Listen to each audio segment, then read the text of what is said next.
போதைப்பொருள் கடத்தலை தடுக்க கேரளாவின் ஆபரேஷன் தூஃபான். தமிழக முதல்வர் விஜயுடன் கேரள அமைச்சர் சென்னிதாலா சந்திப்பு. போதைப்பொருள் கடத்தல் தடுப்பில் ஒன்றிணையும் தென் மாநிலங்கள். போதைப்பொருள் கடத்தலை தடுக்க கேரளாவில் ஆபரேஷன் தூஃபான் என்ற பெயரில் நடவடிக்கை முன்னெடுக்கப்பட்டு வருகிறது. இந்த சூழலில் தமிழக முதல்வர் விஜயுடன் கேரள அமைச்சர் ரமேஷ் சென்னிதாலா சந்தித்திருக்கிறார். போதைப்பொருள் கடத்தல் தடுப்பில் தென் மாநிலங்கள் ஒன்றிணைகின்றன. விஸ்வரூபம் எடுக்கும் போதைப்பொருள் விவகாரம். போதை சந்தை குறியில் சென்னை, ஹைதராபாத், கொச்சி, பெங்களூர் 4 மையங்களை குறிவைக்கும் போதைப்பொருள் கடத்தல் கும்பல். போதைப்பொருள் கடத்தல் தடுப்பில் ஒன்றிணையும் தென் மாநிலங்கள். போதைப்பொருள் கடத்தலை தடுக்க கேரளாவின் ஆபரேஷன் தூஃபான். தற்போது கூடுதல் தகவல்களை வழங்குவதற்காக செய்தியாளர் ரமேஷ் இணைந்திருக்கிறார். அவரிடம் கேட்கலாம். ரமேஷ், இந்த போதைப்பொருள் தடுப்புல தென் மாநிலங்கள் ஒன்றிணைகின்றன. இதனுடைய அடுத்தடுத்த கட்ட நகர்வுகள் என்ன? தற்போது நடைபெறும் நிகழ்வுகள் என்னென்ன? தென்னிந்திய மாநிலங்களை ஒருங்கிணைத்து போதைப் பொருட்கள் கடத்தலை தடுப்பதற்காக ஆபரேஷன் தூஃபான் திட்டம் கேரளா அரசு சார்பில் தொடங்கப்பட்டது. தற்போது கேரளாவுடைய உள்துறை அமைச்சர் ரமேஷ் சென்னிதாலா முதலமைச்சருடன் சந்தித்து வருகிறார். தமிழகத்துடைய முக்கியமான உள்துறை செயலாளர் மற்றும் தலைமைச் செயலாளர் உள்ளிட்ட அதிகாரிகளும், அதே போல பிரவீன் சக்கரவர்த்தி, காங்கிரஸ் கட்சியை சேர்ந்த பிரவீன் சக்கரவர்த்தி வரும்போது அழைத்து வந்தார். அதே போல நேற்று தமிழ்நாடு டிஜிபி மகேஷ்குமார் அகர்வால் கேரளா சென்று ஆபரேஷன் தூஃபான் ஆலோசனை கூட்டத்தில் பங்கேற்ற நிலையில் தற்போது கேரளா உள்துறை அமைச்சர் வந்திருக்கிறார். அதாவது 5 மாநிலங்கள், கேரளா, குறிப்பாக ஆந்திரா, தெலுங்கானா, கேரளா, தமிழ்நாடு உள்ளிட்ட 5, கர்நாடகா உள்ளிட்ட மாநிலங்கள் எல்லாம் சேர்ந்து ஒருவருக்கு ஒரு என்னன்னா இந்த மாநிலத்தில் வேற ஒர்க் பண்ணிட்டு அவங்க அடுத்த மாநிலத்துக்கு டக்குன்னு பார்டர் கிராஸ் போயிடுறாங்க. எனவே இந்த 5 மாநிலங்களும் இந்த எல்லைகளை உசார்படுத்தும் பட்சத்தில் இது போன்ற ஒரு பெரிய நெட்வொர்க்கை தடுக்க முடியும் என்பதற்காக தான் இது போன்ற ஒரு 5 மாநிலங்கள் இணைந்து செயல்படுகின்றன. ஏனென்று சொன்னால் அதிக அளவிலான இந்த கடலோர பரப்பு, அரபிக்கடலை ஒட்டி கேரளா மாநிலம் இருக்கிறது, வங்கக்கடலை ஒட்டி தமிழ்நாடு இருக்கிறது.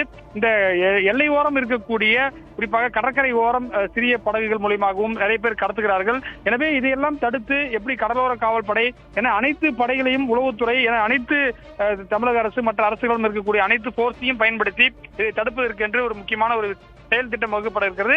தமிழக முதலமைச்சர் விஜய் பொறுப்பேற்றதிலிருந்து இந்த போதைப் பொருளை கட்டுப்படுத்துவது உட்பட பல்வேறு விஷயங்களை எடுத்து வருகிறார். அதன் ஒரு பகுதியாக இந்த ஒரு 2 மாநிலங்கள் இணைந்து செயல்படக்கூடிய விஷயம் இருக்கிறது.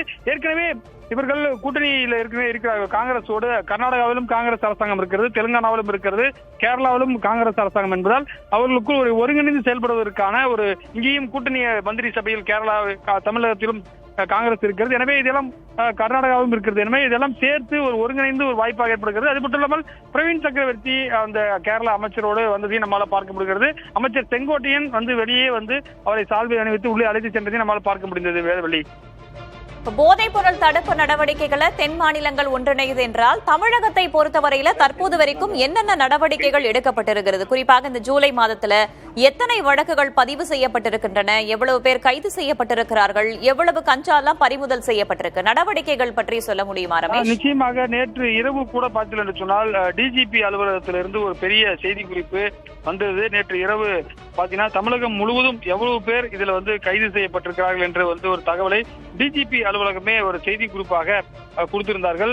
அதாவது தமிழகத்தை பொறுத்தவரை ஜூலை மாதத்தில் மட்டும் 1020 போதைப் பொருள் தடுப்பு வழக்குகள் பதிவு செய்யப்பட்டிருப்பதாக நேற்றைக்கு சொல்லப்பட்டிருக்கிறது. அது மட்டும் இல்லாமல் பாத்தீங்கன்னா 1.6 கிலோ புகையிலைப் பொருட்கள் பறிமுதல் செய்யப்பட்டிருப்பதாக அவர்கள் சொல்லியிருக்கிறார்கள். அது மட்டும் இல்லாமல் 472 பேர் மீது குண்டர் சட்டத்தில் நடவடிக்கை எடுக்கப்பட்டிருப்பதாக சொல்லப்பட்டிருக்கிறது. தமிழகத்தில் போதைப் பொருள் நடமாட்டத்தை ஒழிக்க மாநிலம் முழுவதும் 3950 போதைப் பொருள் கடத்தும் இடங்கள் கண்டறியப்பட்டு கண்காணிக்கப்பட்டு வருவதாகவும் சொல்லப்பட்டிருக்கிறது. அதே போல அபராதம் மட்டுமே பாத்தீங்கன்னா 5 கோடி ரூபாய்க்கு மேல அபராதம் போடப்பட்டிருப்பதாக சொல்லப்பட்டிருக்கிறது.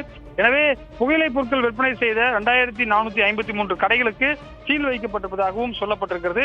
தமிழக அரசு டிஜிபி நேற்றைக்கு கொடுத்திருக்கக்கூடிய முக்கியமான இந்த தகவல் டேட்டா நமக்கு கிடைத்திருக்கிறது. அது மட்டும் இல்லாமல் இந்த ஆண்டில் இதுவரை 472 போதைப் பொருள் குற்றவாளிகள் குண்டர் தடுப்பு சட்டத்தில் கைது செய்யப்பட்டு, அதே போல ஹாஸ்பிட்டல் உள்ளிட்ட முக்கியமான இடங்கள்ல யாரெல்லாம் அங்க பக்கத்துல விற்கிறாங்களோ அதை பத்தியும் தடை செஞ்சிருக்காங்க. ஆந்திரா, ஒடிசா எல்லை பகுதி, மேற்கு வங்கம், அசாம், பீகார் மற்றும் திரிபுரா ஆகிய மாநிலங்களிலிருந்து தமிழகத்திற்கு கஞ்சா கடத்துவதை தடுக்க 6 முக்கிய ரயில்களில் தீவிர கண்காணிப்பு வைக்கப்பட்டிருப்பது. இதே போல ரயில் நிலையங்களும் உஷார்படுத்தப்பட்டிருக்கின்றன. வேதவள்ளி, விரிவான தகவல்களுக்கு நன்றி ரமேஷ்.